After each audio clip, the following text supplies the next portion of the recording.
पाकिस्तान में 2 करोड़ 62 लाख बच्चे स्कूल जाने से महरूम। रिपोर्ट 2021 और 2022 के डाटा पर तैयार की गई है, जो कल जारी होगी।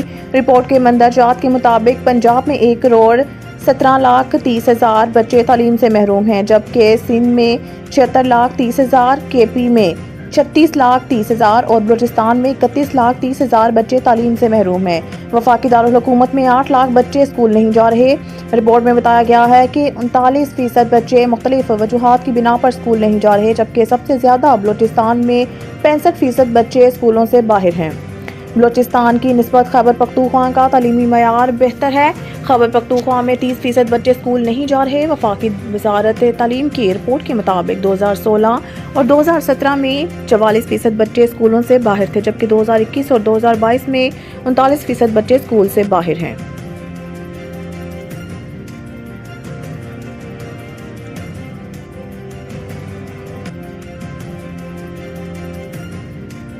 पाकिस्तान ने टैक्स आमदन बढ़ाने का प्लान IMF से शेयर कर दिया। हंगामी प्लान पर अमल दरामद की सूरत में टैक्स कीमत में माहाना 18 अरब रुपए आमदन मुतवक्का है।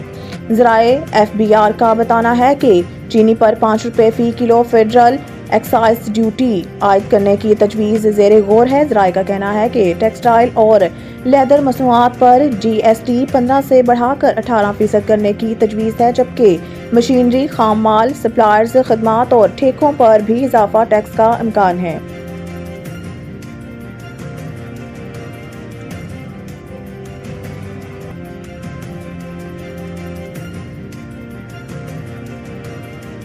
नून लीग ने कौमी असम्बली के उम्मीदवारों की फहरिस्त जारी कर दी। 51 नशिस्तों पर किसी को टिकट नहीं दिया। मुस्लिम लीग नून के उम्मीदवार कौमी असम्बली की 212 नशिस्तों पर इलेक्शन लड़ेंगे। कायद नून लीग नवाज शरीफ NA 15 मानसहरा और NA 130 लाहौर से इलेक्शन लड़ेंगे, जबकि सदर मुस्लिम लीग नून शहबाज शरीफ NA 123 और 132 से इलेक्शन में हिस्सा लेंगे। चीफ ऑर्गेनाइजर मुस्लिम लीग नून मरियम नवाज NA 119 लाहौर, जबकि हमजा शहबाज NA 118 लाहौर से इलेक्शन लड़ेंगे।